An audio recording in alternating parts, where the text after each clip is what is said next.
Oh boy. Wasn't that just a masterclass of the referees that we saw on display today? Yeah. A masterclass of Tony Romo not knowing when to shut up.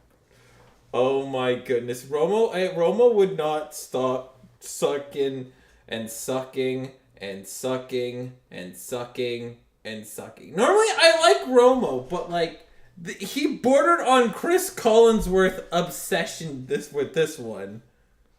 He literally becomes the guy who just does not stop talking. It's like, dude, you talk too much. Please shut up. I remember This we all when he was like next generation John Madden, but now he's just kind of becoming Chris Collinsworth. too. Don't be Chris Collinsworth. Oh, Kids, don't do Collinsworth. It's not worth it. It's not Collinsworth it. It's not. It's not. Anyways, welcome. We just got back fresh from NFC Conference Championship week, and the Super Bowl course has been set. We have the Philadelphia Eagles versus the Kansas City Chiefs. And who's excited? More importantly, who is everybody? Oh yeah, I'm the host, Mastora. This is the host of the chaos, the ordinator of the void, and this diehard football fan that will watch football 24/7, 365 days of the year. Football takes no break here. Yo, this is Aiden. My team lost in the NFC Championship, and yet I'm still happy. Because we're going to be back a lot of times. Believe me on this. Niners.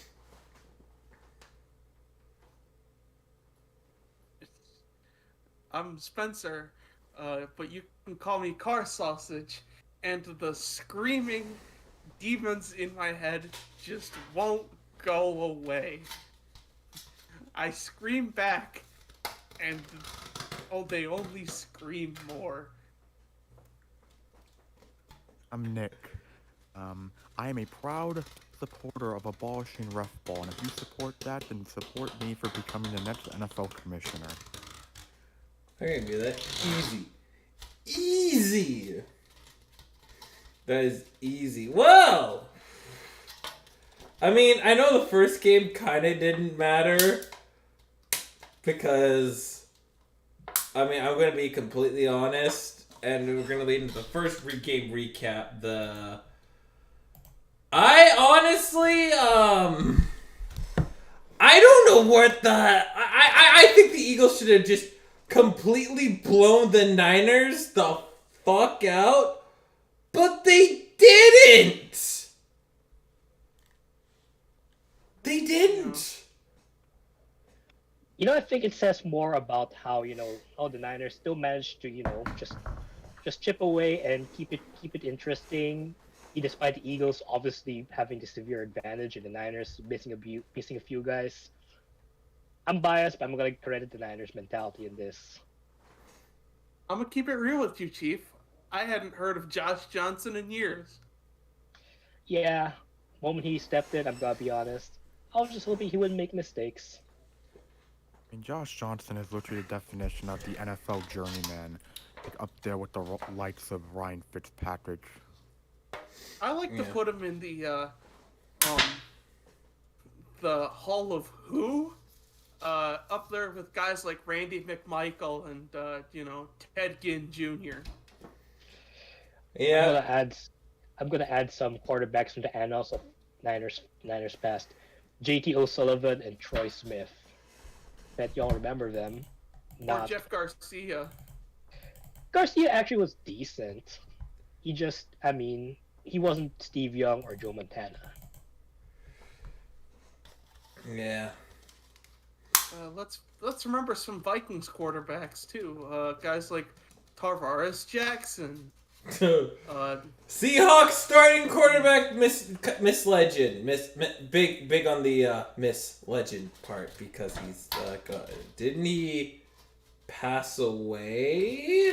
Yeah. Yeah, he passed away just Um, recently. Did he? Okay, I'm trying to remember. There's two quarterbacks. There's Tavares Jackson. Did he ever get arrested for something, for like domestic abuse, or is that another Seahawks quarterback? Yeah, I'm that thinking was of? Tavares Jackson. Yeah, we liked him. He was a good luck charm, and then that happened. It's like, oh. What else? Who else was oh yeah, that guy existed. Spurgeon Wynn. The LA Wildcat legend, Josh Johnson, playing the conference championship. And Good for you, buddy. So y'all remember Bears legend Cordell Stewart? Yeah, Ooh, I had an uncle Slash. who played golf with him. y'all remember Seneca Wallace? Dude, Seneca Wallace went to Iowa State. He was a legend there. That was the composition given to Russell Wilson. Looking at Bears quarterbacks of the past, here's one: Chris Chandler, a guy who sounds like he'd be a member of Mr. Beast. He's one syllable away from being Chris Chandler. That's Yeah. The Sonic 2 creator of Legend. Legend Charlie that's Whitehurst. a first name now. Yeah, anyone named Chris Chandler, I'm sorry, but your name is cursed now. Thanks to Mr. Beast and company. This is not far from a Mr. Beast thing. Yeah. Oh, what happened? Do we really want to talk about it? Yeah, that would be like... Give me... I need vague... You can literally just name a criminal charge. If he did criminal charge. Do you know the insult motherfucker? Yes. Oh. Well, let's just say he took that one to heart. Oh, so another Zach Wilson, okay. Except it was his own. Oh. Yeah, Sweet Home Alabama Oh. time. Oh, okay. Alright, got it. Say no more. Going off of that, let's talk about the fact that Jeff Saturday is still in the running for Indianapolis Colts head coach. What are they doing? What are they? Because I'm looking at this and I'm going, there's no way. There's no way. But the fact that more insiders are coming out and saying, for the majority of these coaching interviews, Jim Irsay is not even there for it, and he wants to have a say in who the next coach is! Oh my god. Oh my god! Petition being signed by Colts fans to say don't hire Jeff Saturday as our coach. Over 3,000, nearly 4,000 people have signed it. They are getting so desperate. They are making petitions now. That's the level of desperation Colts fans are reaching now. Oh, Jim Irsay, bud, you need to... Oh, no. Jim Irsay is the perfect anti-drug PSA. He's proof that if you become addicted to hard drugs, you're gonna turn your team to a poverty franchise. Yeah. It's up to 3,824 signatures now. Okay, if it was 300,000, I'd be like, yo, this is kind of funny, but it needs more traction. It needs a lot more traction. It's still hilarious. But it's still hilarious that there's a petition going, please, don't do it.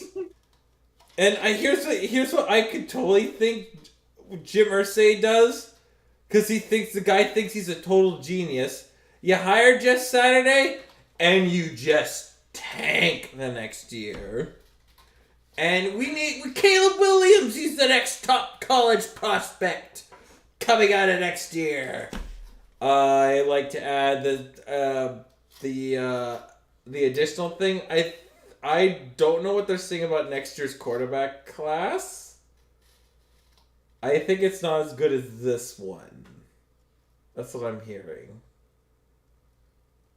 I think there's a lot of older quarterbacks coming out of that are staying for their senior year. A lot of them in the Pac-12 of all things. There's one guy who is somehow even older than me. Yeah, is it how old? Samson Bennett's like 25 and he's still in college. No, he's like 20. He's like my older brother's age. And he got arrested for intoxication. Oh wait, no, never mind. Has he declared for the draft or? Stetson Bennett has declared that he. Let's see. Oh, he just got arrested for public intoxication. Yeah, that's what I said. Very cool. Very cool. But like, is Still he? on that hangover. Is he going to the draft? I don't know. Is Samson I'll Bennett have to wait draft and see. eligible?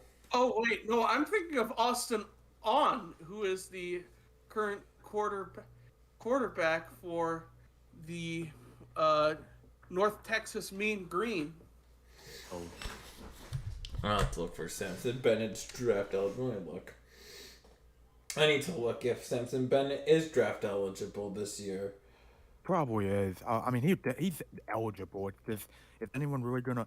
Well, I mean, well, obviously someone would take him if he was go draft, declare for the draft. But like, hold on, there was another quarterback I remember that got drafted that was like in his late 20s. I'm pretty sure.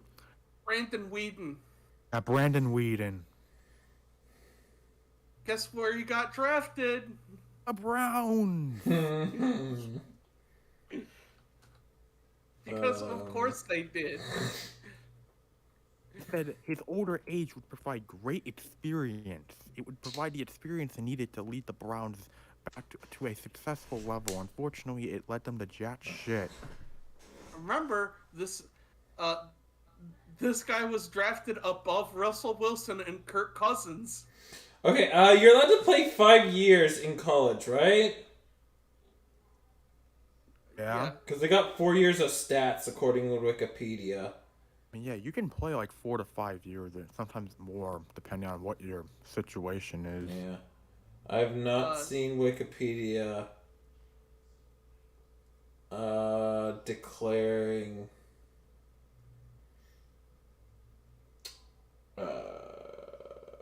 yay, do not know. Anyway, I think we have some games we need to talk about, including some stuff that happened on Sunday. Yeah. Starting with the Bills and the Bengals. Well, we're not gonna do the division round. We're doing the championships. Oh, We'll do the but championships. I wanted to laugh at the Cowboys. We all do. It's too easy. Yeah. I'm honestly, I've seen NFL memes. I follow them on Instagram because I want to know what dumb shit they're gonna say, and they've been going after the Cowboys all fucking week long. Like seriously though, why? It's kind of like beating a dead horse. They have beaten this dead horse all week long. We can talk about the play though. The play though. I think I can say something about the play. You know, that I'm pretty sure people haven't said yet. I'm pretty sure when people were saying feed Zeke, I'm pretty sure they weren't thinking to beef him up so he can size up to be a center. Just saying. Well, because I've thought long and hard about what I saw from what I saw on the last play, and some of my thoughts that immediately came to mind were, I get what they were trying to do. What I don't understand is why the hell they were lining up in that formation when they could have just done shotgun with Zeke in the backfield. You run with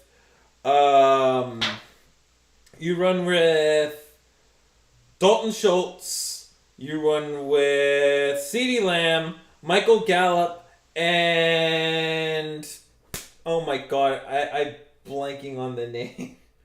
I wanted to say Kadarius Toney, but it's not Kadarius Toney. It's their punt returner. It's their punt and kick returner. USFL MVP. Turpin! Kayvon Turpin, there we go. And Turpin. I don't understand why you didn't do that. Let Turpin run a slant route. You throw it to Turpin because, by the way, Dak Prescott will only go to his first read. He will look at nobody. He does not know how to progress the field as a quarterback. If wherever the play is going to, that's where he will always look at 10 times out of 10, no matter what. He doesn't go through second read, third read. If the ball isn't going to you, he's not even going to look your way.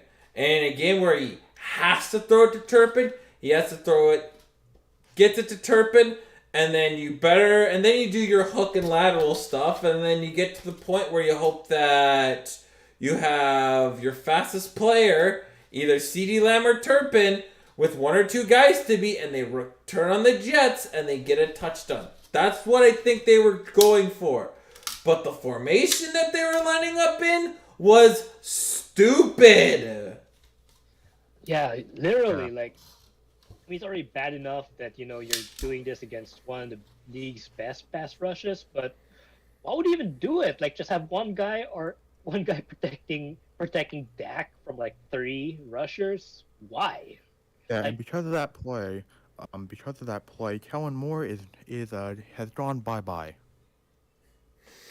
As he should, honestly. They've mutually parted ways, which I am stunned. Which means we're getting Mike McCarthy as play caller. I can't believe I actually wanted the Vikings to hire Kellen Moore at one point. Just as a reminder, I am stupid when it comes to football. Well, here's the thing, too. I wonder if Kellen Moore is going to get a second chance. I think he could get a second stint as an offensive coordinator in the NFL. If you just don't go to an organization like the Dallas Cowboys, where all Jerry Jones wants are yes man. Yeah.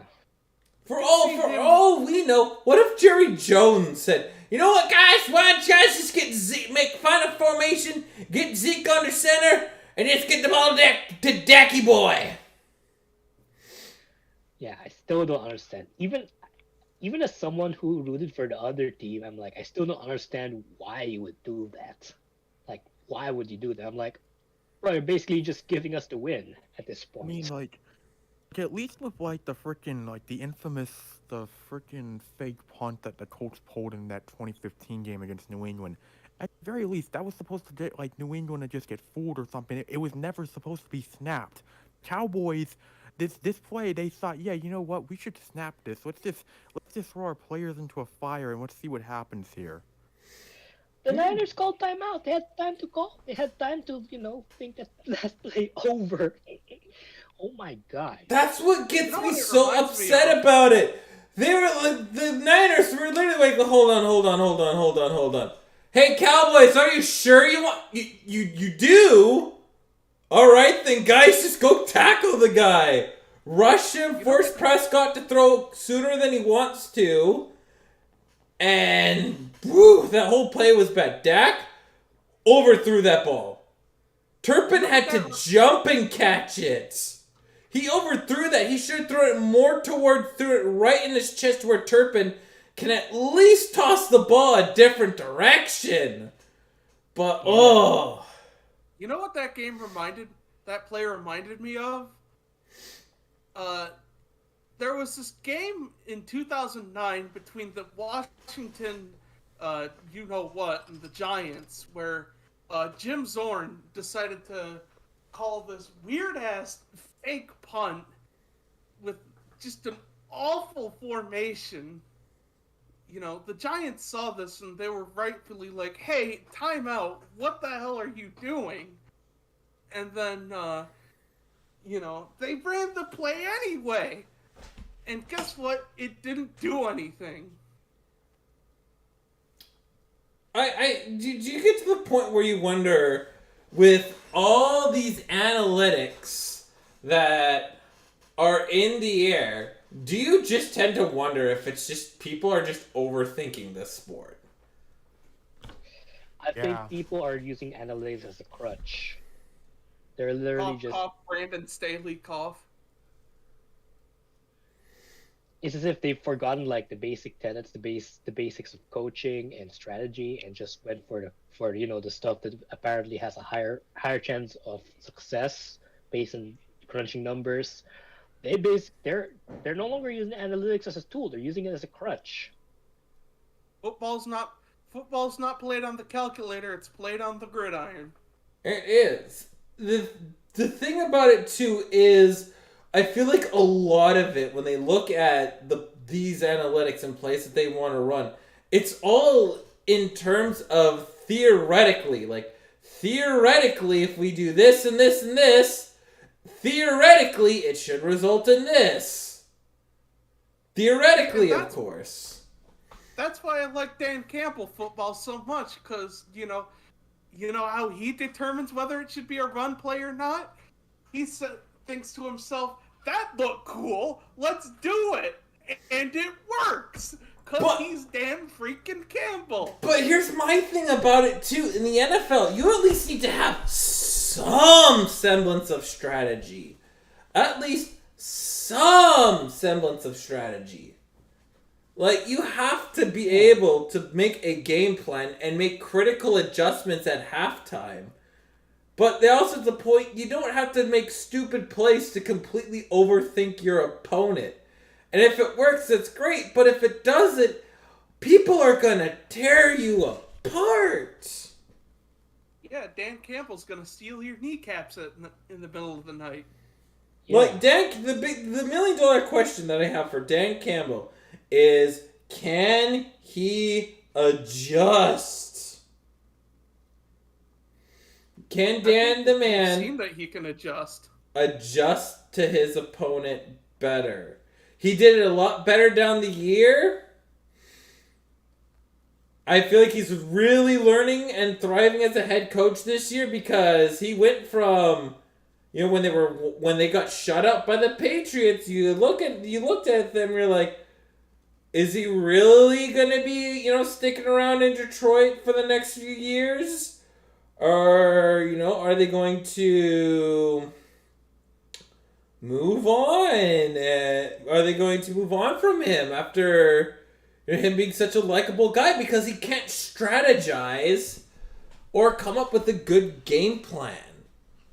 He adjusts. The good news is he adjusted himself.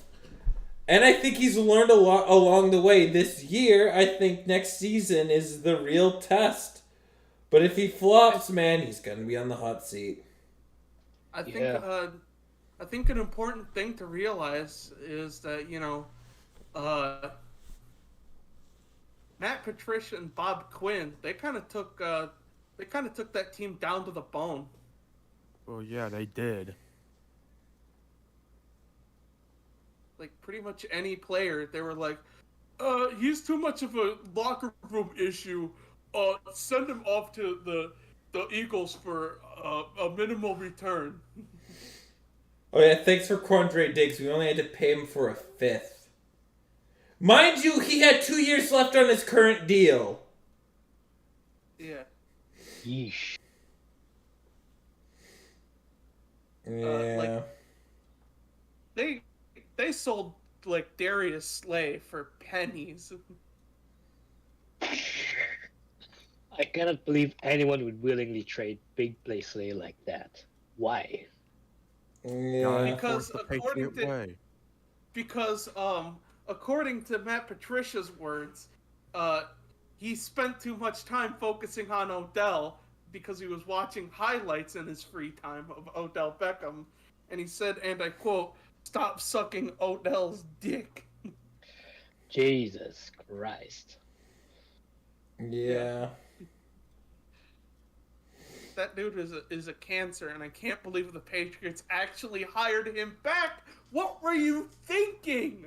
It's Made him an geniuses offensive thinking that coordinator. they're geniuses and surrounding themselves with geniuses by allowing them to have being geniuses, by allowing them geniuses and geniuses. And guess what? That's They a lot, unthought of genius. it. They brought back Bill O'Brien. Honestly, an upgrade. But holy crap. Do you know what would be a really a better option? If they brought back somebody that never has been to the Patriots organization. That's what they really needed. They brought an old face of the guard.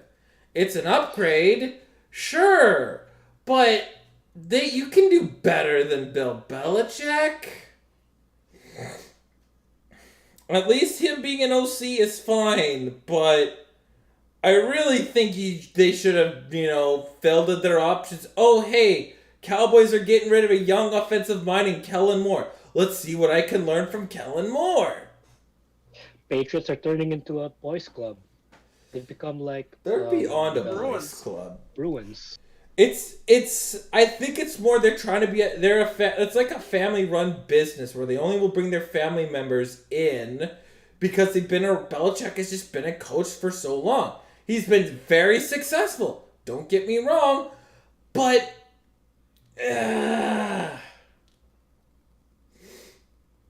You gotta be able to learn to adapt. you do. Belichick should learn from Sir Alex Ferguson. And For the those who thing don't know. that I'm hearing that Belichick is having troubles with is being relatable to young players. Yeah. He's having a hard time developing, especially young wide receivers. They haven't been able to develop them at all. All right, gonna go on a bit of a tangent here. Gonna compare this to another sport. I'm gonna compare like Bill Belichick to another longtime coach in soccer. Belichick should follow Sir Alex Ferguson's lead. Like Sir Alex, when he started out as United coach in the 80s and then the 90s, he used like a very direct counter-attacking style of play. But as the 2000s rolled along and he saw that the soccer world was changing, like strategies were evolving, he opted to bring in like a guy, if I remember correctly, Carlos Queiroz, to help switch the team to a more short passing style of play, similar to what the European teams in like Spain did. And it helped United, stay relevant in the 2000s. And that's honestly what Belichick should do. He should be open to hiring like outside help to help evolve his game. Like the Patriots are turning insular, and that's gonna ruin them. It reminds me exactly of what Don Sweeney has been doing with the Bruins, and it's kind of sad to see the Patriots kind of fall to this method because Bill Belichick used to be famous for being like, you're not doing well for my team, get out of here. But it kind of seems like like he's trying too hard to play buddy to his old favorites, and it's just becoming another kind of like the Oilers with how much they praise the 80s, or somebody like the Chicago Bears, how they keep praising that 85 team. Like, people are gonna like, yeah, Brady put up these amazing numbers, but people are gonna talk about like the 2000s and 2010s, like, they're still happening, but they're very much not. Like, the Mac Jones era has been like seriously disappointing if you're a fan, and I think that's kind of the new normal for Patriots now. Yeah, they're now like second fiddles to the Bills. So what Oh, the you third Pats- fiddle if you involve the Dolphins. What the thing with the Pats is this? It's like, look, I think we knew like this season. It's just like we all knew that okay, yeah, this Pats team probably not going to be as good as I mean, at the very least, they did not feel like a playoff team. It's like, okay, it's what it is, but it's just, I feel like what makes it worse for, like, Bill and just really the coaching staff in general, it's like, God damn, this team was fucking stupid so many times this season. Like, that's what made it so much worse. It's like, okay, you know, the record, it's like, yeah, I knew this team was gonna be like this. It's like, they weren't gonna be great.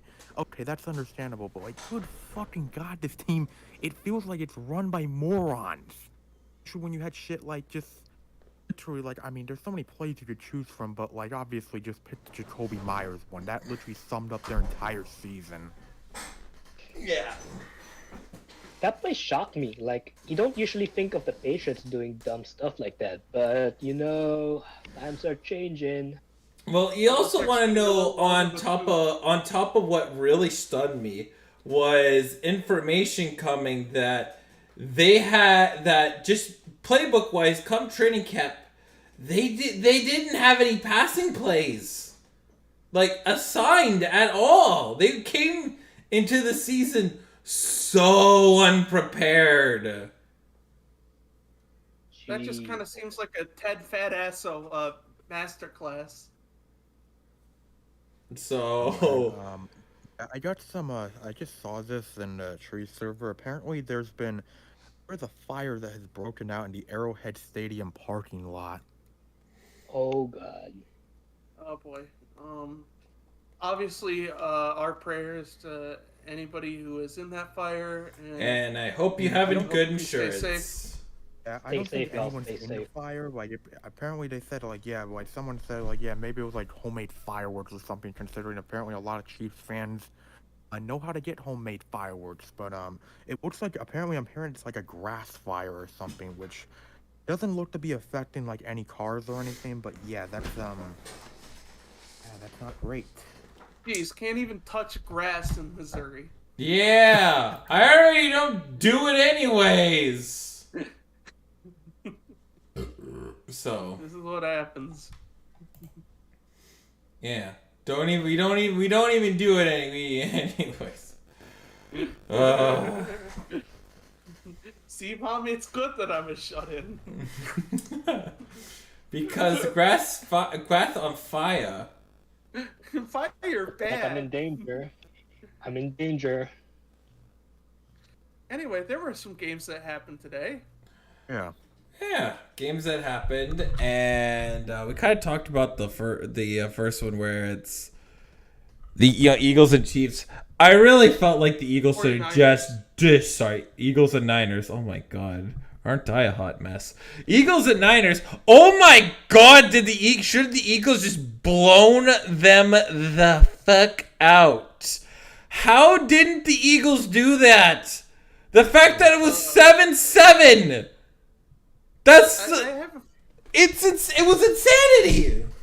I have a few answers. Arik Armstead, Nick Bosa, Travarius Ward. Who else is on that Ferris Ward defense? was good. A very suspect passing play that obviously was not a catch. Yeah, The they should've fact challenged that- it, honestly. The fact that again, if there's ever a team that's guys signaling, okay, come on guys, hurry it up. Shouldn't I don't know, someone from the replay booth go, yeah, we want to take another look at this stoppage in play, because that's So what do you people think, will do. You think Bottlegate was bad? Like, that was with Cleveland fans. Imagine that with Philly fans, bro. Well, again, the Eagles fans have eyes. If not, I bet Mr. Beast would have said, you know what, to any blind fans here, let's fix that. Let's give 50,000 Eagles fans vision. Today, I'm fixing the vision of 1,500 referees. Oh my God, that's a terrible Mr. Beast. Because I'm tired of losing money on Sportsbook because these games are rigged because referees can't see. So let's fix that. Brought to you by Sports Interaction. This video is brought to you by Raid Shadow Legends. Oh boy. Raid Sicko Legends. That's who sponsors us. Yep. Video is brought to you in part by Burger King. Mm-hmm. You rule. Oh boy, what gets me upset is I understand there's some aspects of reffing that was just super bad. And you know what, hey, that happens. Hashtag totes understand. But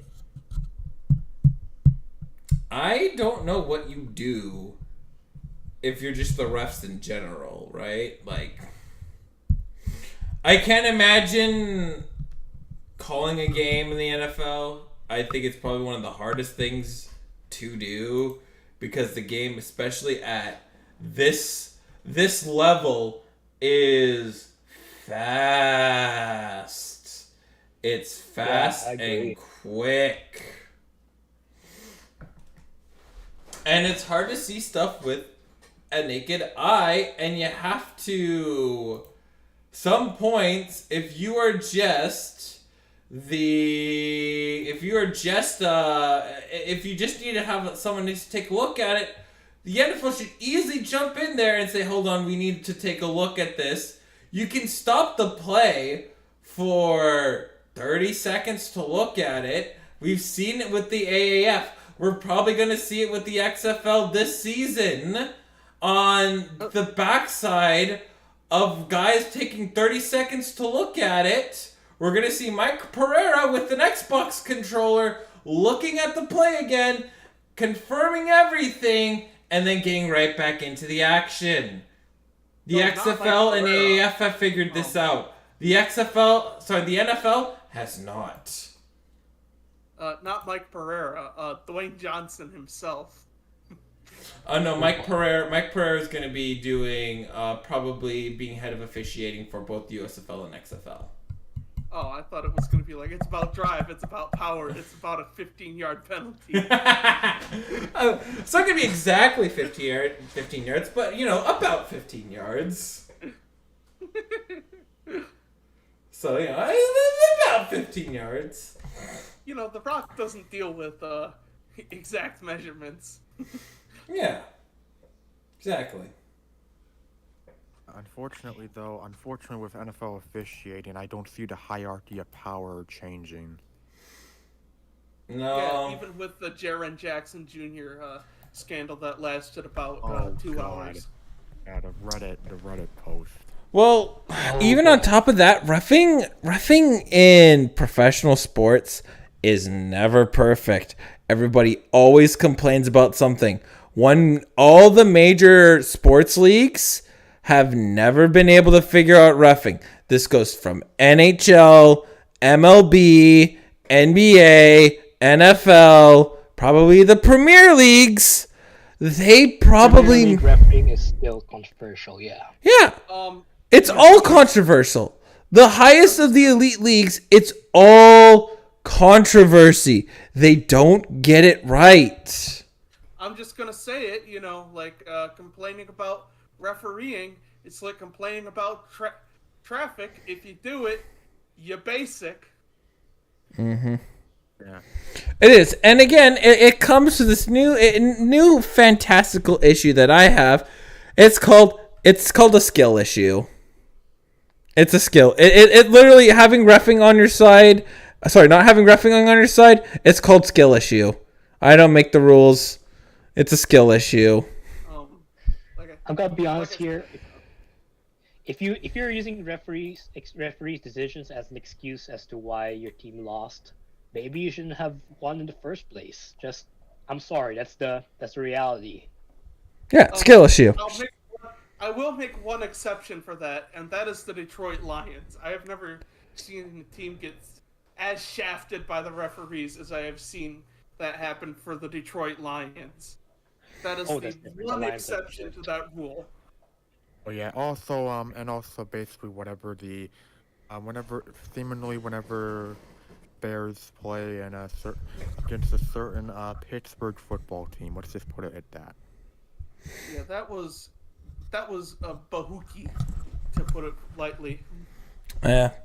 I mean, good reffing, it happens, it doesn't happen. If you get reffing on your side, that's great. If not, sorry, but it's a skill issue. GG, no read. GG's, boys. GG's. It's because it's the RNG. It's literally the RNG factor of sports. It's having refs actually calling and being able to seeing stuff at the right precise moment. And it's hard to see everything happening at full speed. It's impossible. All right.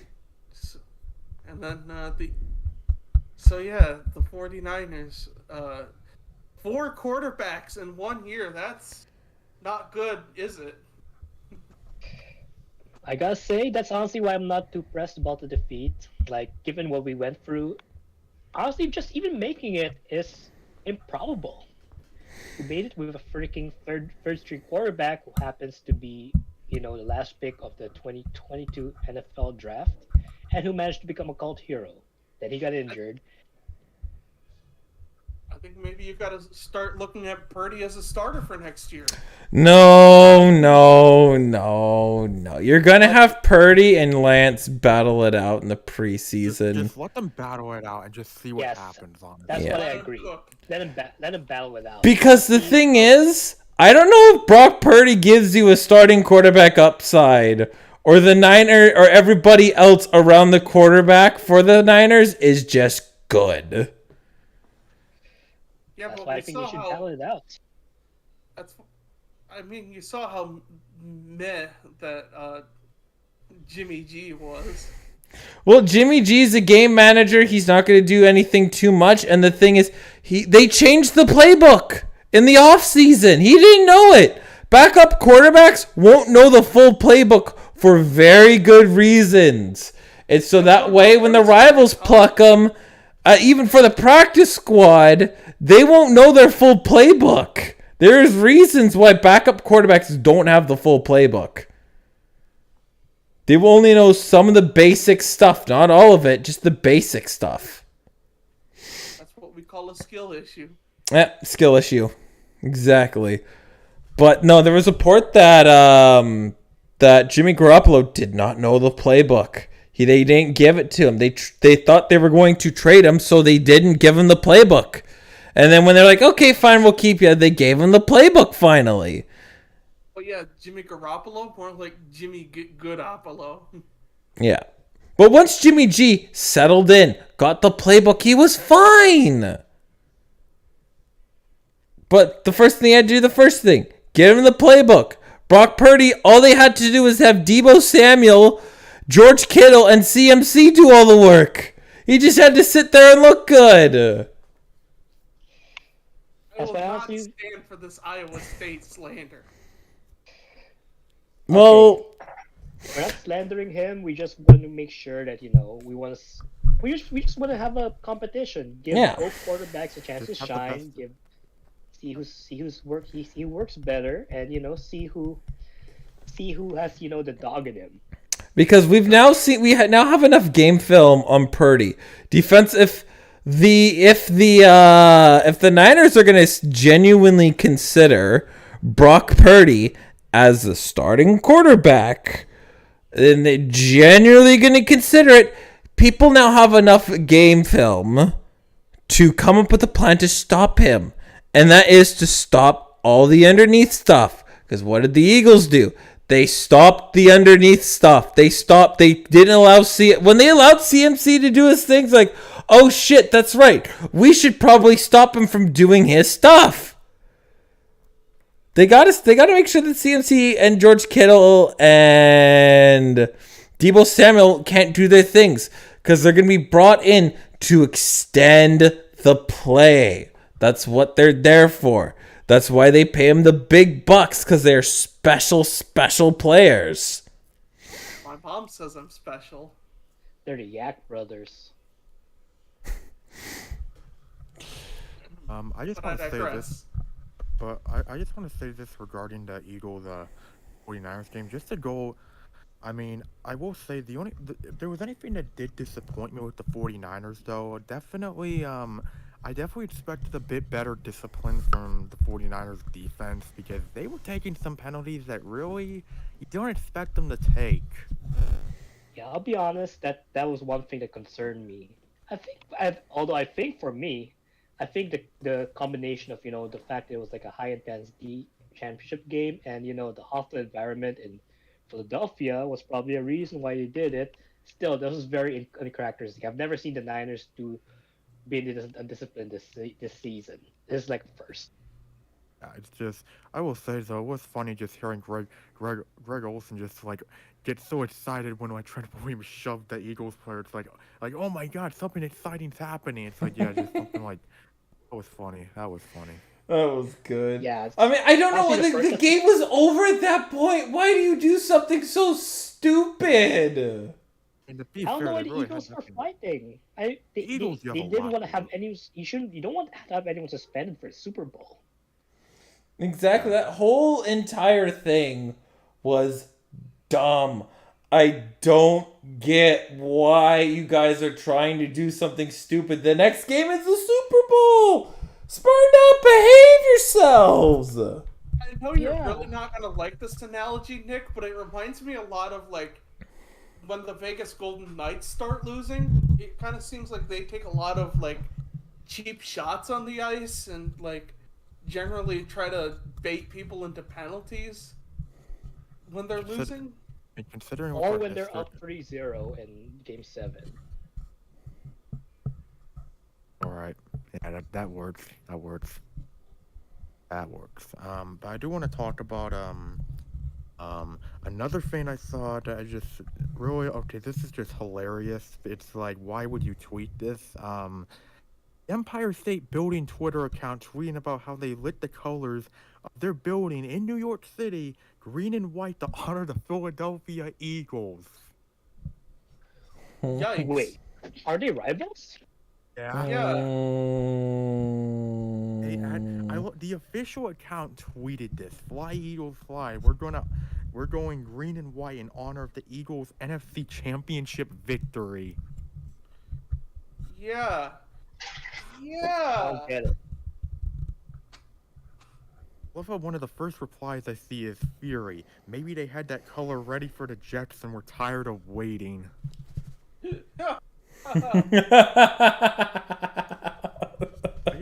I just love how good. I just love how it's like, yeah, it's hilarious when like freaking a building just lights up colors and like something that's like really they should probably not be lighting up. Definitely reminds me of Toronto, the freaking tower lighting up in Montreal colors.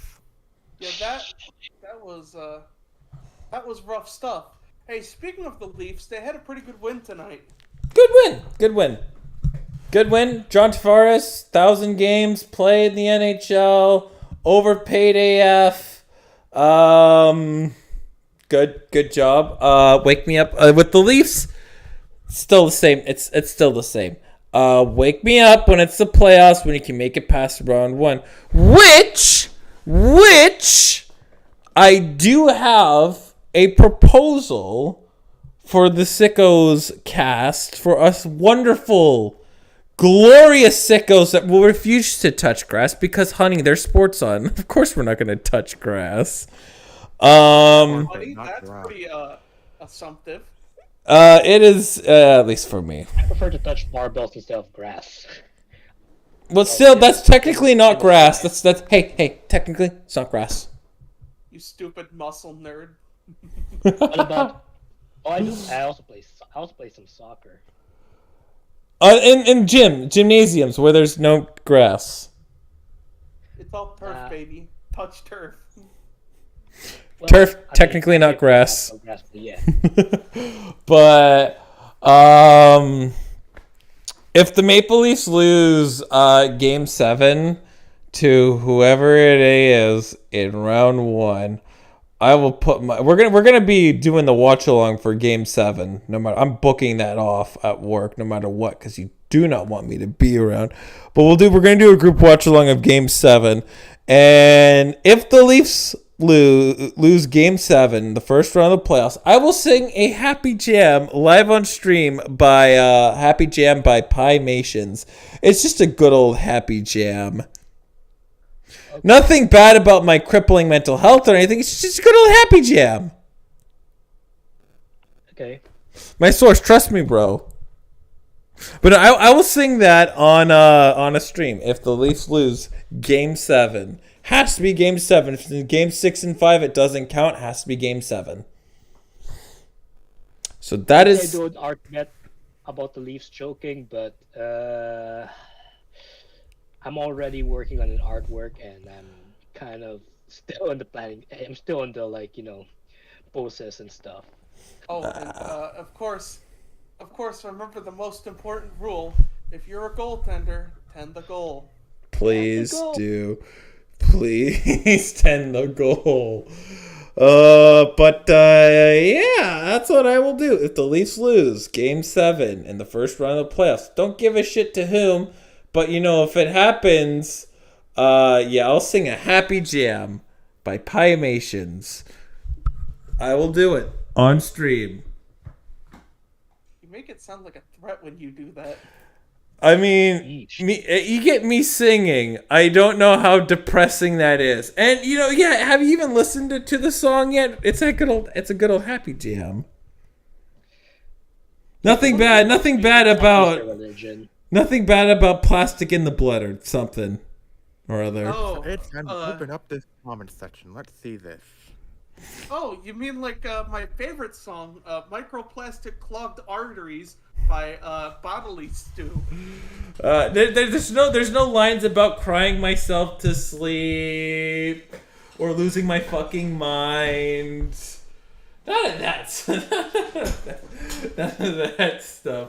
Or saying, God has left us all. None of that stuff. But listen to this. You can listen to it. It's a Happy Jam by Pymations. Yeah, mine is off the EP Decomposition Fascination, which also has such lovely tracks as Gastrointestinal Leak Due to Human Meat Consumption.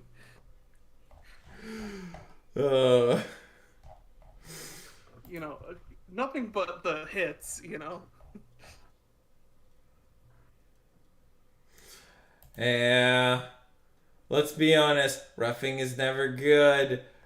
But let's talk about the Super Bowl. The Super Bowl. I mean, the AFC Conference Championship. I know Tegan was like... The NFL is rigged. The chefs and the Bungles. I picked the Bungles for this reason. Whenever you...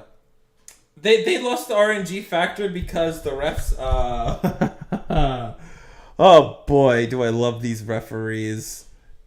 The Chiefs. So who do you think is the bigger Chiefs fan? The referees or Tony Romo? Romo. I gotta go with Goodell because I don't think Goodell wanted the Bengals to make it. Because the Bengals costed us money at our neutral site championship game. Talk about petty. Yeah, this was revenge for... The thing about it, too, is a lot of these calls, a lot of these plays that I'm seeing just not get called. They're playing it back in slow motion. Right? They're playing these back in slow motion. If they're going at the speeds that the intensity and the speeds that they are, they're impossible to detect by the refs. So, I just gotta say though, holy crap, Pacheco goes fast. Yeah, and he's built strong. He is, man's built. Reffing aside, that dude is speedy as fuck. He was a steal, as I said. Big steal. Anybody who had him, who picked him up in fantasy, That was me. I picked him up, Pacheco up in fantasy. Remember, he was selected in the 7th round. Oh yeah, but here's the thing: you can find in the NFL draft, right? You can find guys in the 7th round. It's just, shelf life of running backs is like spinach. They don't last long. Yeah, nobody likes spinach. Except Popeye. I like spinach. Okay, Popeye. Well, then again, I go to the like gym, nothing. so yeah. To me, it tastes like absolutely nothing. So yeah. It is what it is, but they don't last long. Yeah, they Yeah, don't. they don't last long, but I still like it, and I will not tolerate any spinach slander. Oh yeah, but the point that I was making was they don't last very long. These players, these running backs, they're probably in the NFL for good careers for like 7 years. Some guys, they probably don't even get to their second, they do great for their first 4 years. Then by the time it gets paid, they don't ever make the full amount of that contract because there's so much wear and tear to these guys' bodies. Like, I don't even know how much left CMC has, or if we'll even see Derrick Henry be dominated again. Then again, Adrian Peterson somehow keeps making money, so... You're right, AP, like, guys like AP and Frank Gore, they'll be around, but they're not going to get 1,000 yards a season. And if you're going to be on a team just to be the backup running back, then people are just going to call it quits. It's like, yeah, I mean, running backs will show massive potential, then they'll just sputter out really quickly. Just ask someone like Todd Gurley. Yeah. Gurley was was about to start his big money deal, and then they literally cut him, took the full cap hit. To be fair, he suffered from arthritis, and that was not a wear and tear thing. That was a pure medical accident. But on top of that, you have Chris Carson. 6 seasons. He only lasted 6 seasons in the NFL. He was about to be in year 2 of his payday. I don't know how much longer Rashard Penny's going to be around, but good thing we have Kenneth Walker. I mean, hey, remember when David Johnson ran for 1,200 yards in a season and had 16 touchdowns, then fell off? Yep. Yeah, that was and then Bill O'Brien was like, "Yeah, I want that on my team. You want DeAndre Hopkins here." Exactly. But, to the point, running backs in the NFL, they have a very short shelf life. They're not here very long. They're like supernovas.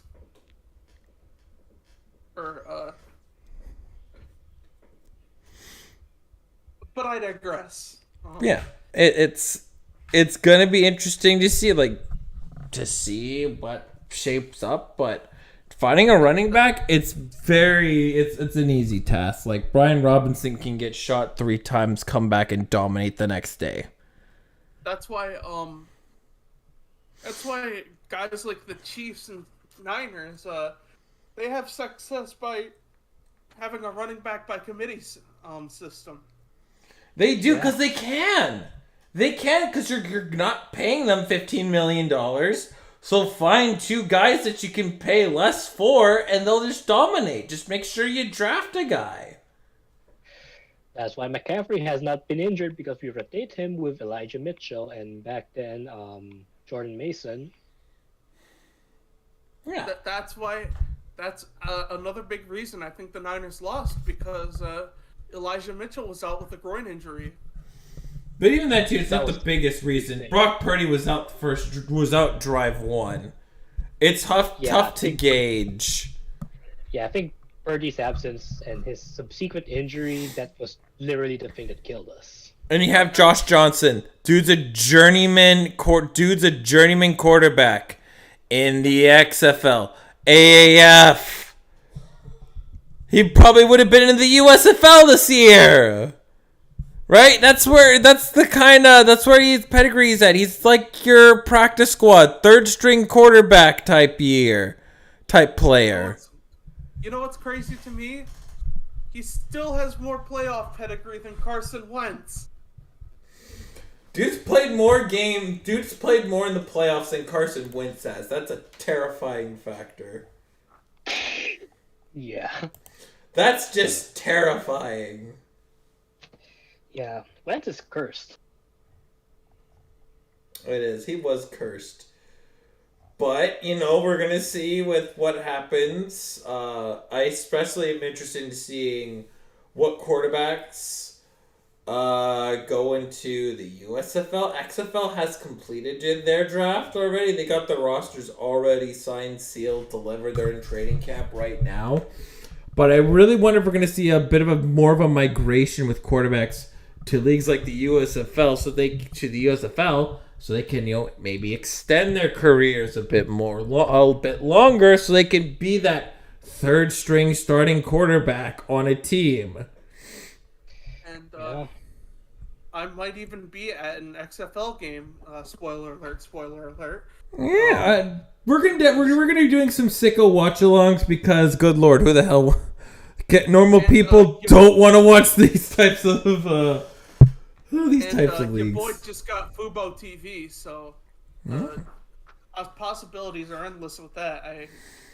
I have to figure out how to watch the game and stream it at the same time without the audio, without the Chrome audio, because that's copyright and we get shut down immediately. But like I said, I have it and I can stream it to here, so like. Well, yeah, no, the problem is that if I have that audio, I can't have the Discord audio. No, I mean like. No, because if you were were it just for us, and then we can have like additional stuff going on. Well, like what we could do too is it would be like 2 calls, because like I would be practicing a very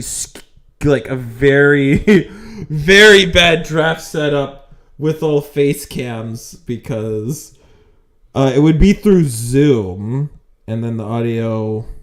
I just have to figure out how audio issues first, or I would just probably watch the game on my phone.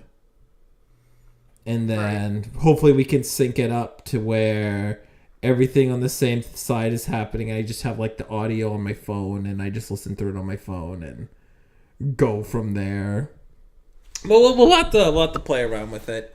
We got 3 weeks to figure this out, so we certainly do have a lot of time. Yeah. But I certainly can't wait, and yeah. But Chiefs and Bengals. Oh boy, was that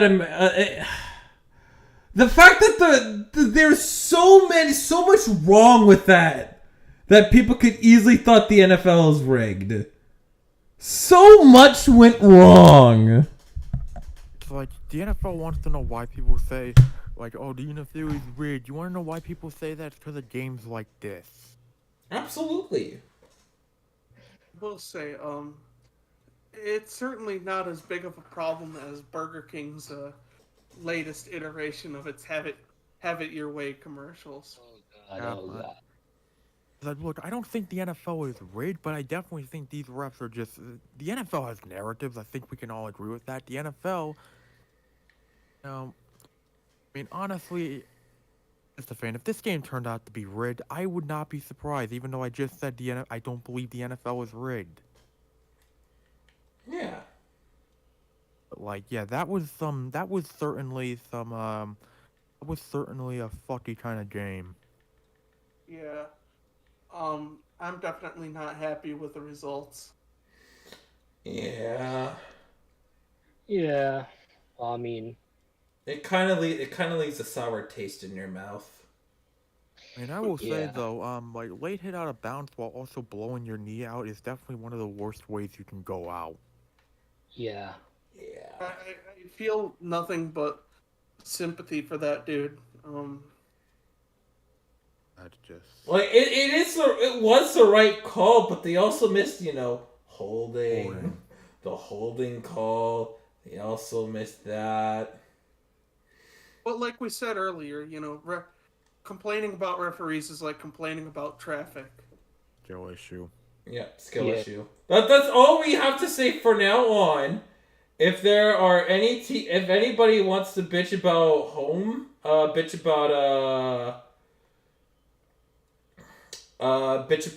refereeing, it's a skill issue. That's all it is. Yeah. It's just a skill issue. Best teams do great regardless of whether the refs are crap or not. Yeah. Good teams overcome bad calls.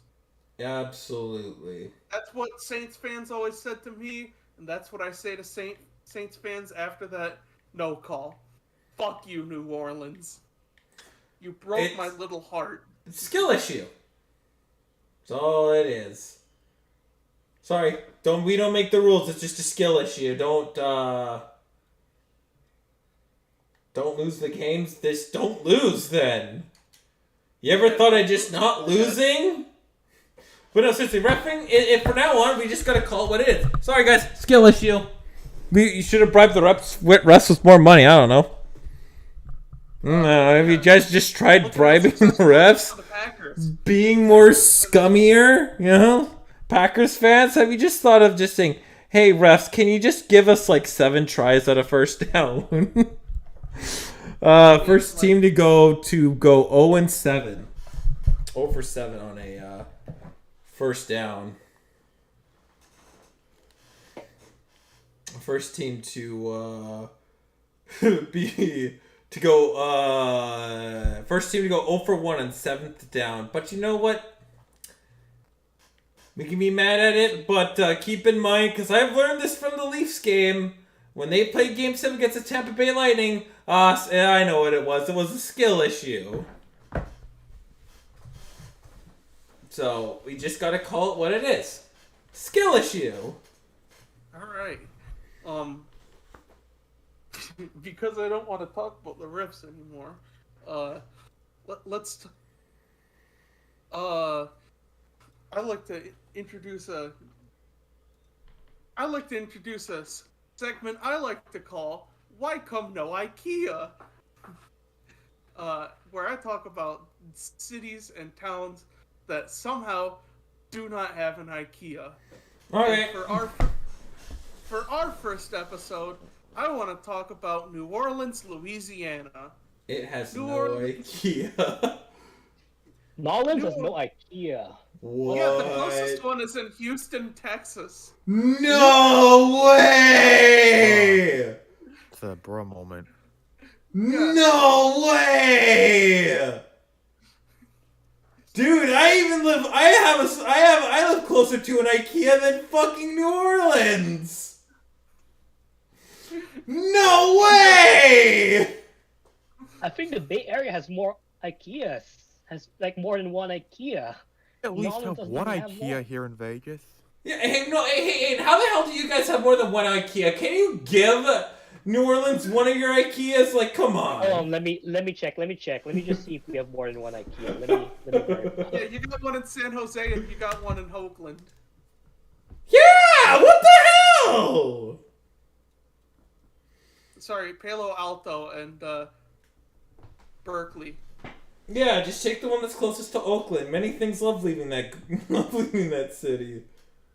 Oh, the Berkeley one is near Oakland because Berkeley is pretty much north of Oakland. Dude! What the fuck? So New Orleans, why come no IKEA? Is there seriously 2 fucking oh, that's the warehouse, sorry. There's an IKEA warehouse. I was like, holy shit, I even have 2 IKEAs near me. I was about to be like, oh shit, I have 2 IKEAs near me too. No way. Give a hoot. Donate your local IKEA to New Orleans. Yeah. Yeah, how come you get 6 IKEAs? Got one in Sacramento, assholes. Well, hey, at least you know what? We can give New Orleans one. That's kind of funny. That's kind of funny. Speaking. Well, to be fair, Sacramento's not part of the Bay, but yeah.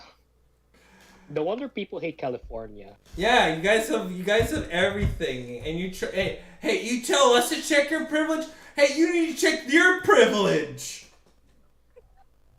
Yeah. No wonder everyone hates us. Yeah, no wonder everybody hates you guys. This has been Why Come No IKEA. Tune in next time where we talk about a different city that doesn't have an IKEA for some reason. Yep, very, very true. Also, could the Indianapolis Colts please come to the principal's office? Indianapolis Colts, thank you. Oh boy. Look, I know your dad is rich and wants to be in on like all the tests that you do, but he hasn't been in any of your tests that could, certainly change the course of your franchise. But Rent a Quarter, your Rent a Tutor program has been bad. And let's go over. Let's talk about the Dolts. And I can't believe I'm saying this, but I can't believe you're here for drug offenses again. I wouldn't say drug offenses. I would have said your Rent a Tutor program bad. Your tutor that was like before the other three guys, fantastic. And then they kind of been average. This one, oh boy, bad. And then you want to go with your dad's drinking buddy as your next tutor? Did I read this right? This is in my Cliff Notes. Not drinking buddy, crack buddy. Crack buddy wants to be. Oh my god, the Colts. Like, tell me you wouldn't go on a wicked bender with Jim Irsay. I feel like if anything, the whole Jim Irsay would be like, yo man, I can definitely play the guitar!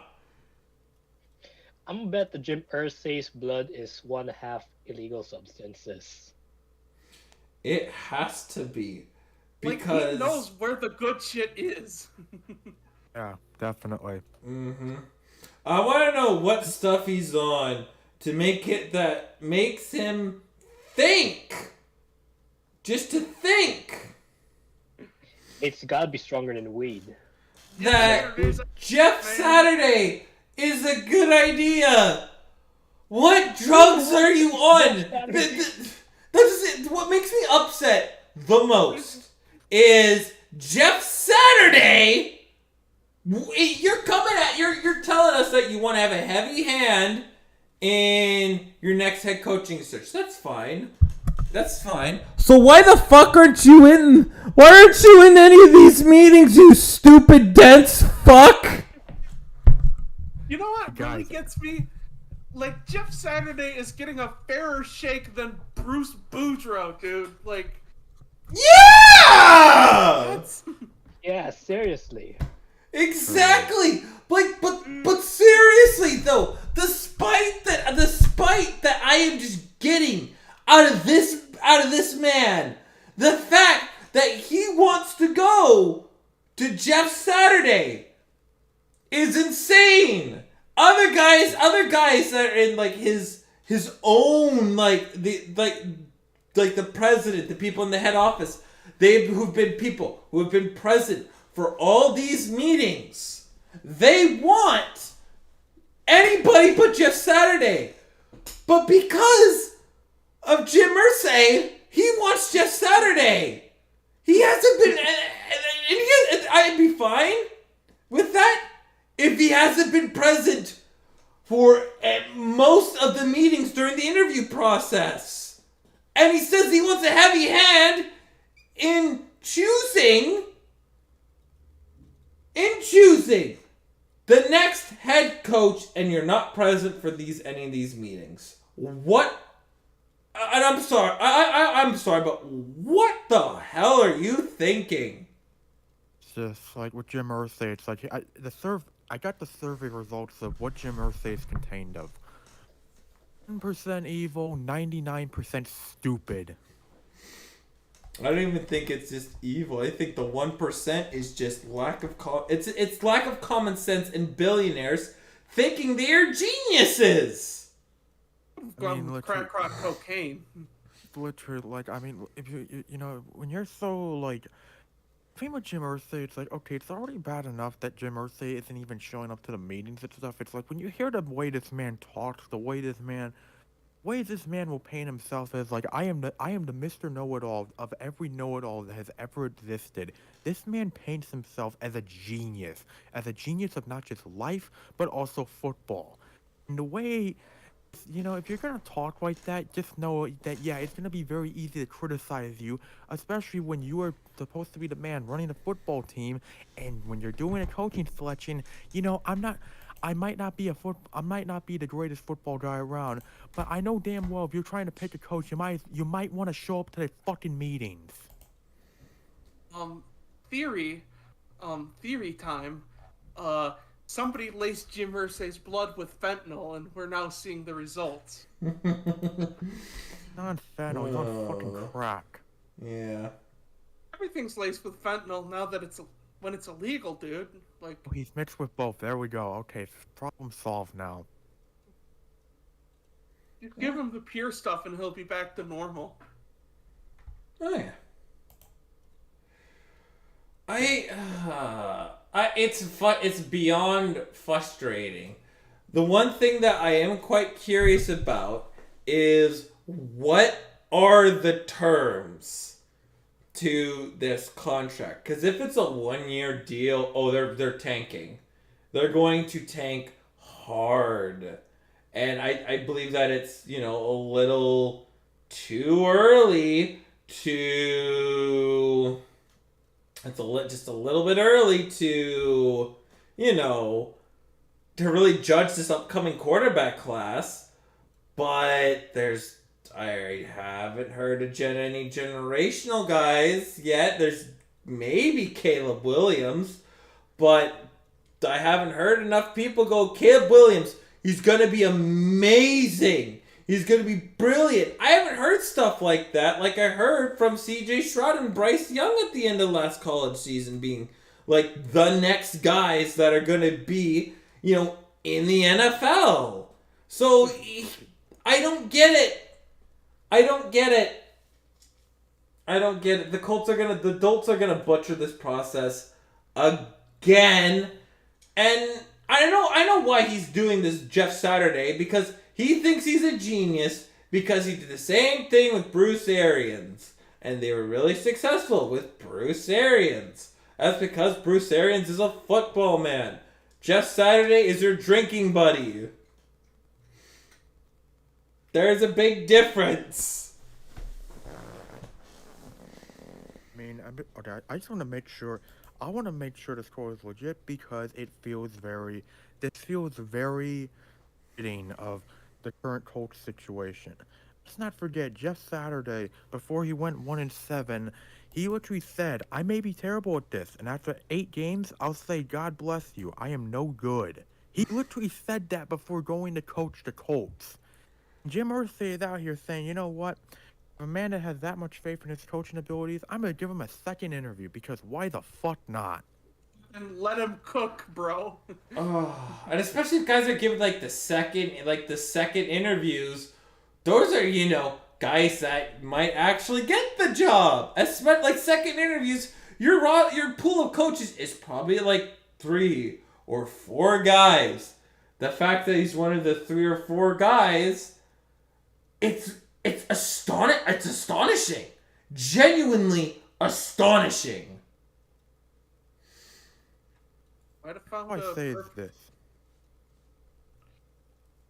is this: if the Colts hire Jeff, here's the dream scenario. The Colts hire Jeff Saturday, they make Adam Gase offensive coordinator, and they make Rob Ryan defensive coordinator. I think that's the dream scenario. Oh, why do I want it? No. And then the next day, the Houston Texans have announced that they have hired Josh McCown as their head coach. Although I'm hearing it sounds like it's not happening, so thank God I'm wrong on that. Rob Ryan is currently on the Raiders as their senior defensive assistant. It's assistant, not coordinator. It's assistant, it's not coordinator, it's okay. I know, but that would be the ultimate tank squad right there. That would literally be so perfect. No. Replace Rob Ryan with Mike Pettin. No, Ed Donatel. No, I think Mike Pettin's more inept at his fucking job. Yeah. I go with Mike Pettin. And I mean, you could do offensive coordinator. You can go just to make sure that they are diverse enough. The man that led the Cleveland Browns to an 0-16 season, just to prove that they are Hugh Jackson, just to make sure that they are diverse enough. Yeah, Hugh would work, but damn, you know what? I was just thinking, you want to tank so badly that it's like even in close games, you know damn well, even in close games, you're like, we're gonna find a way to lose this game. Hire Greg Williams. Okay. I personally think Greg Williams should never see another NFL coaching job as long as he lives. I agree. No, I agree. I digress. I agree, which is why here's the thing. Honestly, his Jets tenure was absolutely karma. You're right. It is absolutely karma. But I think if your head coach is not fucking Adam Gase, I think he'll be fine. He'll be fine if it's not Adam Gase in a tank year where Trevor Lawrence is up for grabs. So... Just saying, screw Greg Williams, that's all. Oh, you're right. Greg Williams is a fucking idiot, but still.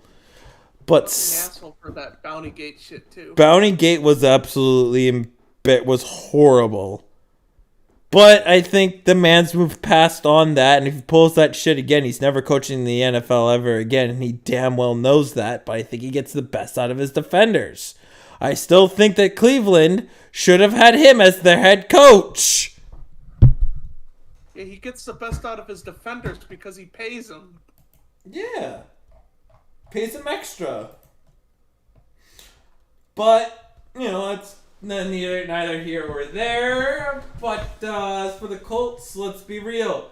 The quarterback situation is, we miss Andrew Luck. Andrew Luck's been away from the game too much to the point where, he's not going to help you anymore. Man's enjoying his life. Shout out to that.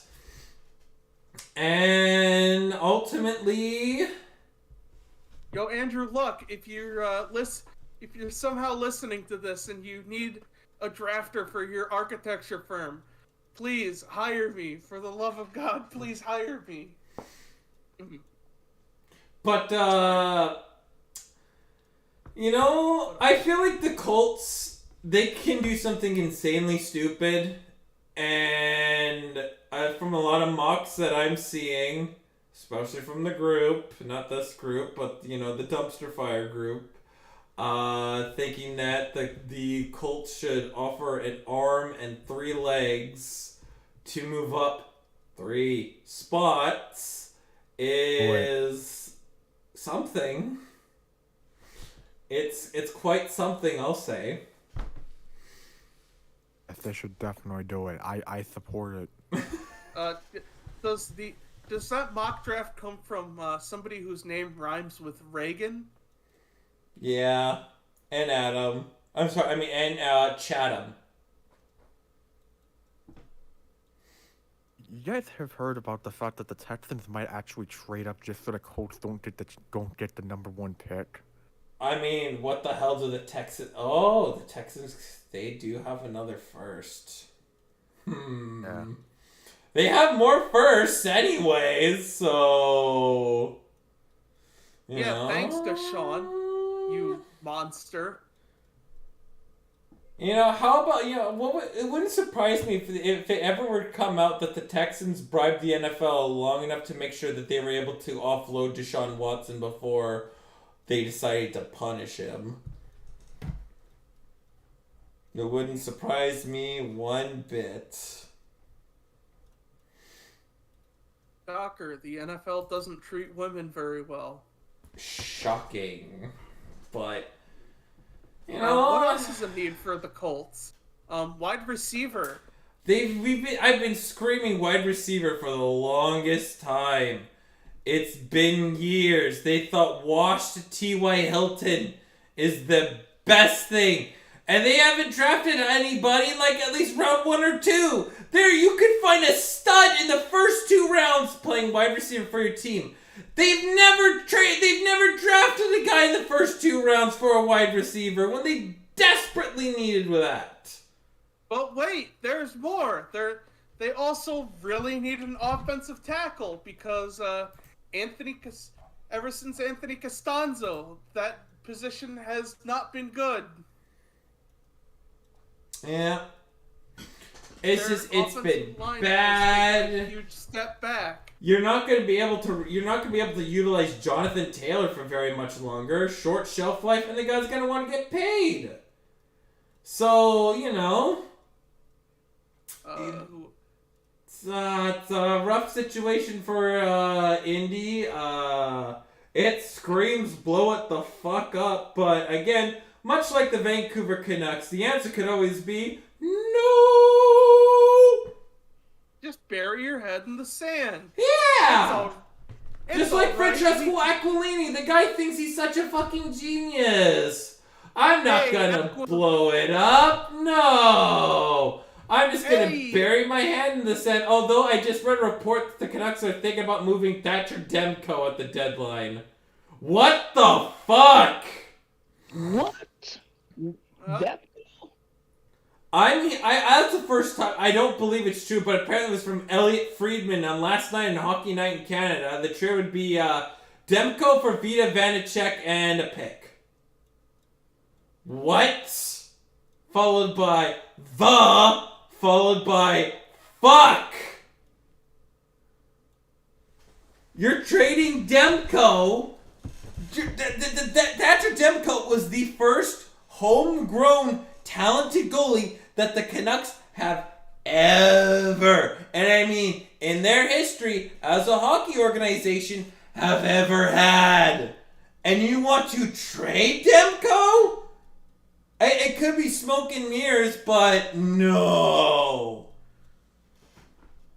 Vanchuk on the Devils, isn't he there?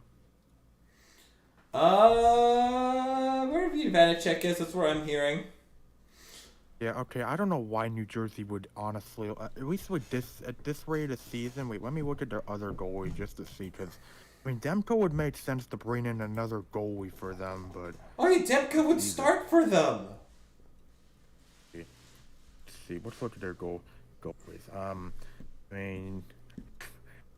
What's not there? Vanchek, I mean, their goalie's been fine this season. This would be very interesting to bring Demko in, but... Yeah. I mean, their goalies have been fine for them. So or it's whoever the starting goalie for the Washington Capitals is right now. Watch it be the Flyers who trade for Demko. Trade for Demko. I mean, already we know that Bo Horvat is going to get traded. I'm hearing Toronto. If Jake Muzzin can't go for the rest of his career. I'm hearing it's Bo Horvat's going to Toronto. So, Whoa. you know, I'm hearing Bo Horvat and Toronto. That's what I'm hearing for that, and I'm hearing it could happen probably during the All-Star break.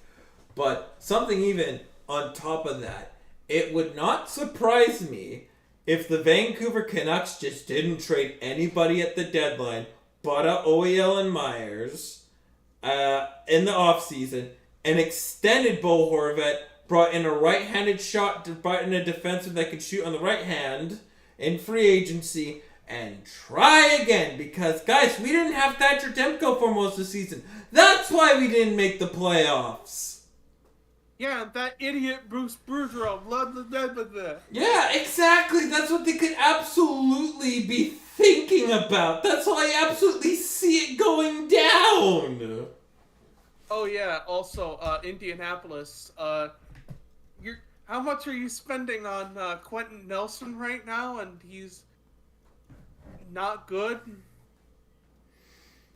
Looks like a lot. Damn. Let's see.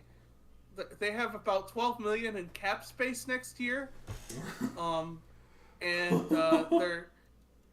they $12.2 million cap hit for Quentin Nelson. Oh my god.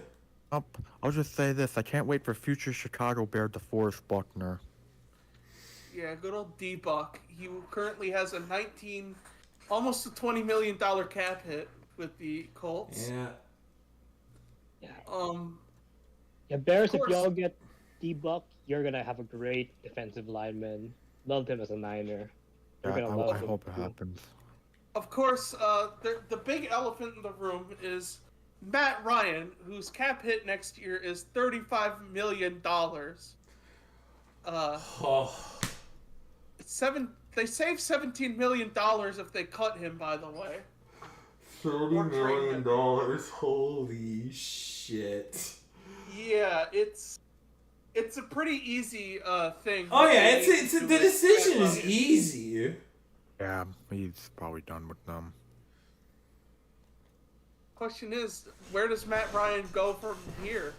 And what do the Indianapolis Colts do? Like, do they, like, try to draft a quarterback? Or do they, like, tank a year with Sam Ellinger?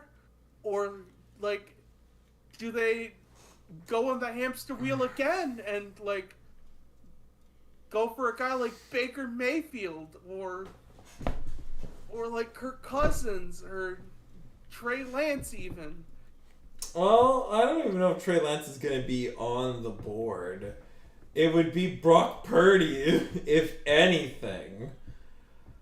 But there's so many questions that a lot of people could genuinely have about, what's going to happen to the Colts, because it feels like the people that are right now in making the important decisions have no idea what to do. Nick Foles could probably be a better quarterback than Matt Ryan. I mean, Colts could probably get Jimmy Garoppolo, I guess. Yeah, I we mean- could get Jimmy Garoppolo. Folks need a good tank commander. That's what they need. They need to do it, but here's the thing. Will Jim Irsay allow it? I mean, honestly, it feels like they're gonna be forced to actually have to do it. They're getting dragged to it. They are real. They didn't want to rebuild. They weren't even planning to even think about rebuilding entering this past season. But this season went so horrifically wrong for them that now, I mean, I don't know. They probably just don't want to tank, but they're being forced to.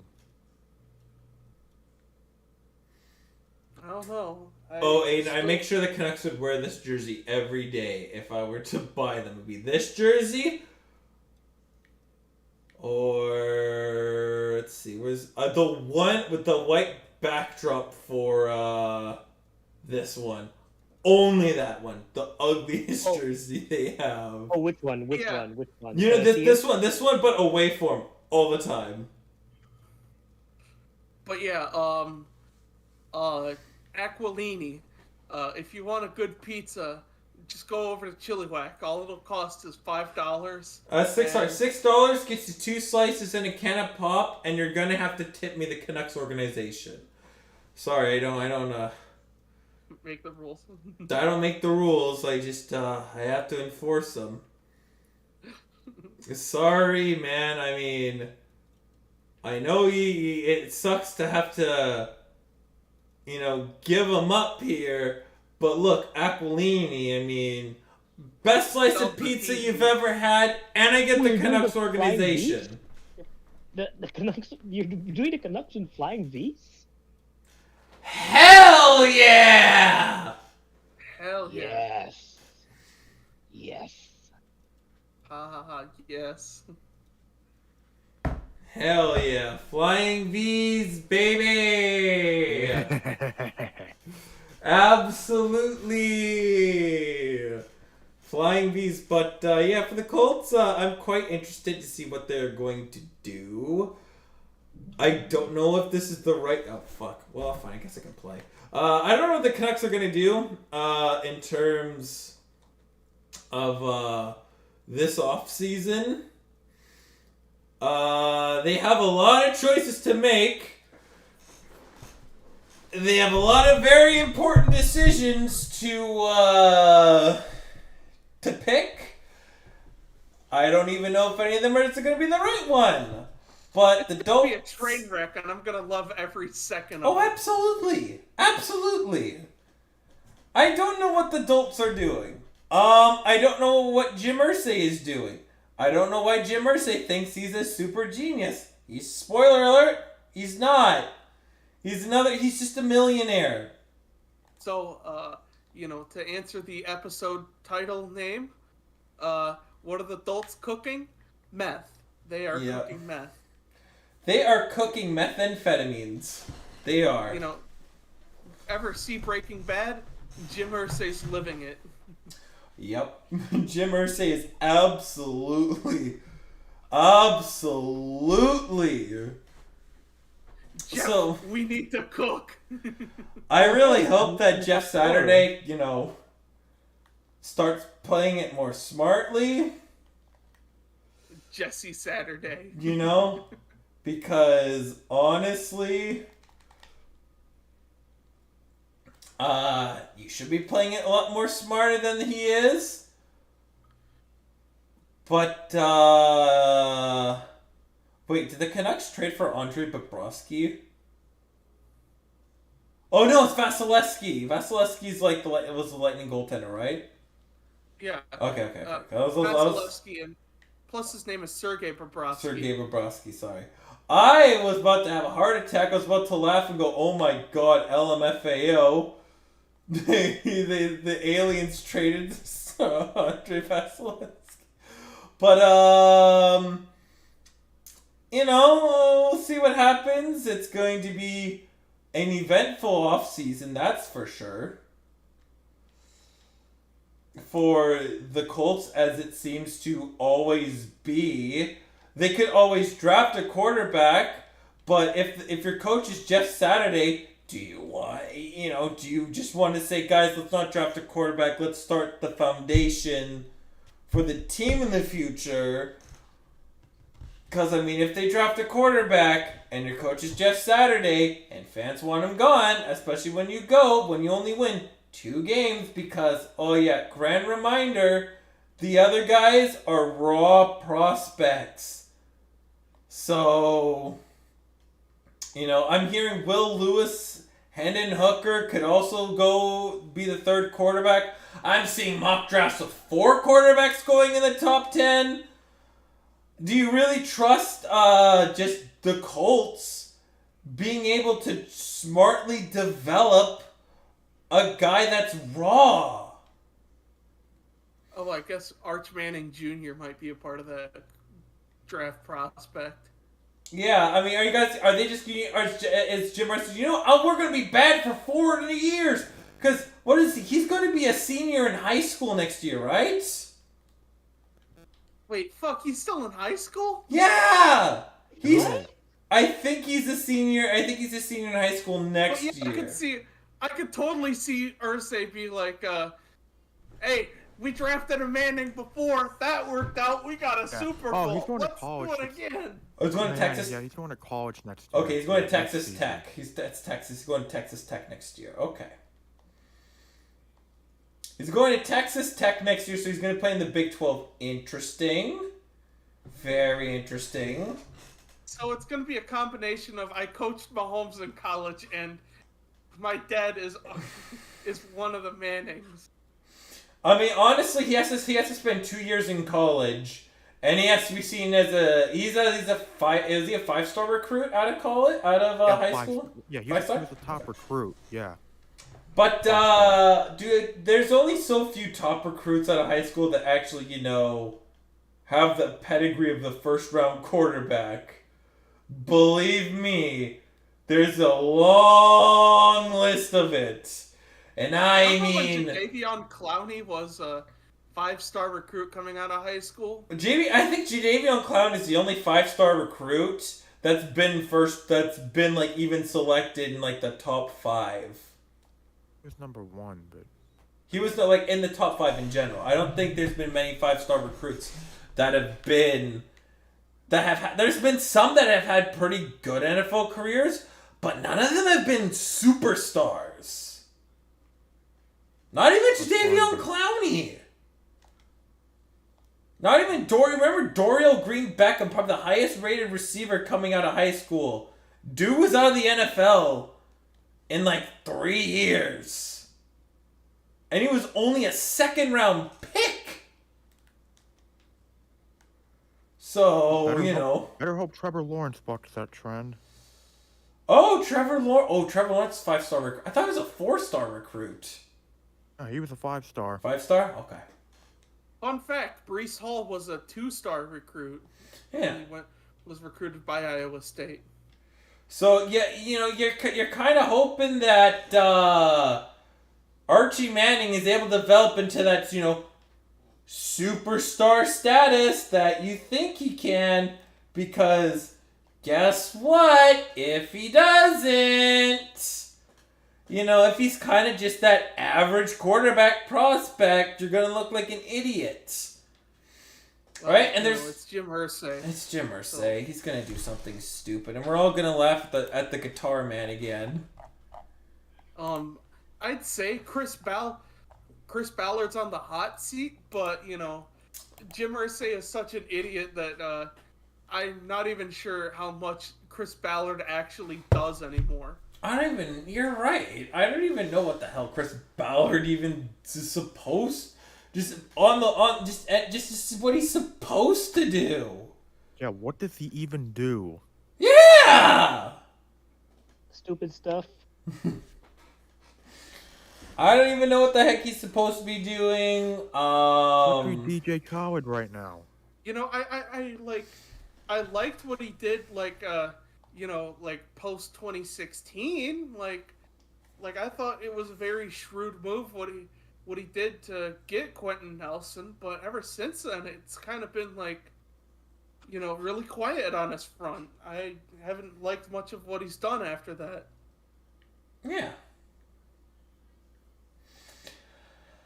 I want to be really positive, especially when it comes to, because I love the underdog. I feel like we as people are drawn more just to the underdogs in general, but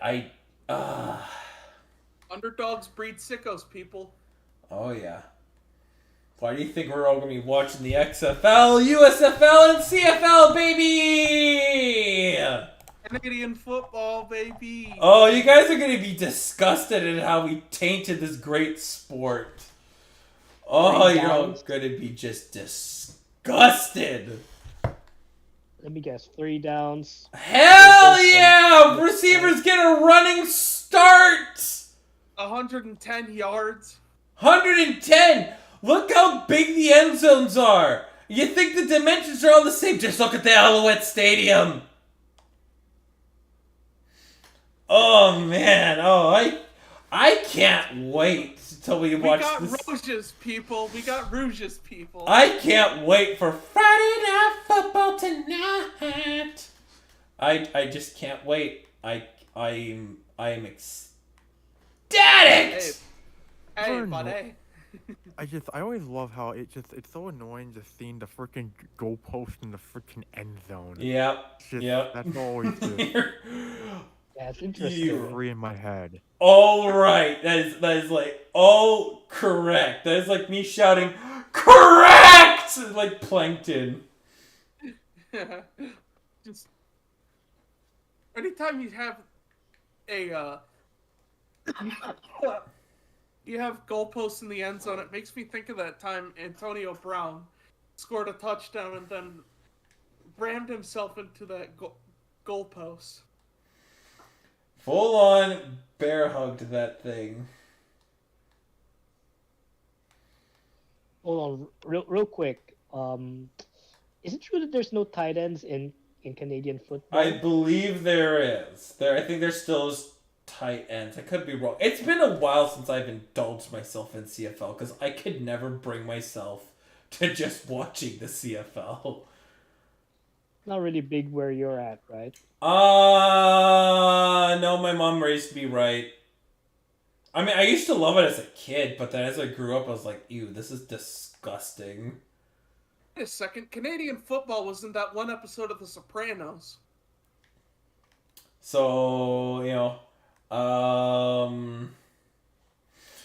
I do not know what to really expect from the CFL this season, because that's been a while. I know the Blue Bombers are like a dynasty right now. Like, they're super good. But I don't know about anything else, and yeah. It should be... Well, Canada follows the CFL a lot. So we'll see what happens. There are guys that do make it in and out, and I mean, stuff does happen.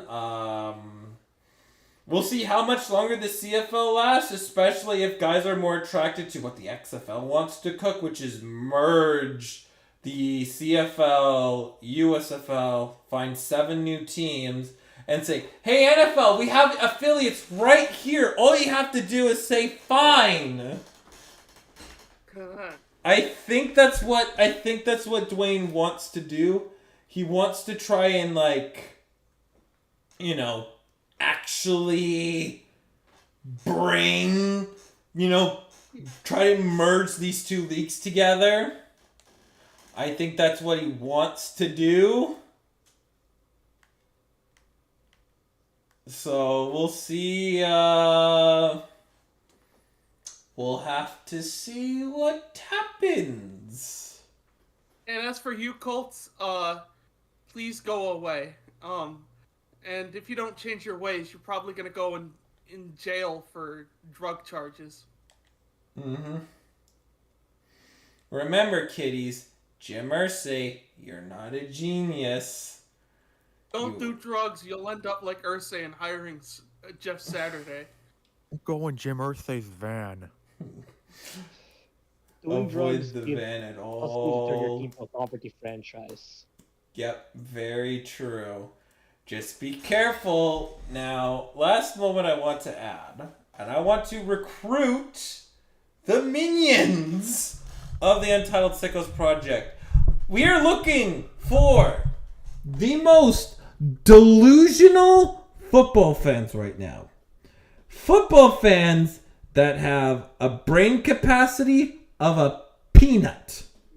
We are looking for the most delusional football fans right now with their horrible, god-awful mock trade proposals. Send it to me on Twitter. Send it to any of us. I'm trying to get a big stockpile, and we are going to rightfully make fun of them next week on the Sickos Project. We do. We have a thumbnail for it too. So I know that we have a thumbnail for it. So we're gonna laugh. We're gonna mock your mock trades. We're gonna try and find some, and we're gonna point and laugh at delusional football fans because, good lord, some of these trades that I just went out like the general ones I knew about, and there's some I didn't know about. Oh, good lord, there's some delusional football fans out there, including me. I'm in there. Well, I made a terrible mock draft. Well, I mean, it's not terrible yet because I think you're underselling your players, honestly. You're underselling. I think you're underselling the value you can get for some of these guys. I think there are guys that would pay a lot more. But I digress. Let's save that for next week. We'll save that for next week. Send it to us. Links to our Twitters are always in the description down below. Be sure to follow everybody on their socials. And we're going to make fun of your god-awful trade requests and acquisitions because I cringe at the sight of them. And then we'll see you next week laughing at them, mocking at them, and who knows, maybe the Pro Bowl's watchable this year. We'll see. Anyways, we'll see you guys next week. Take care. Yeah. Bye-bye. Yeah. Let's ride.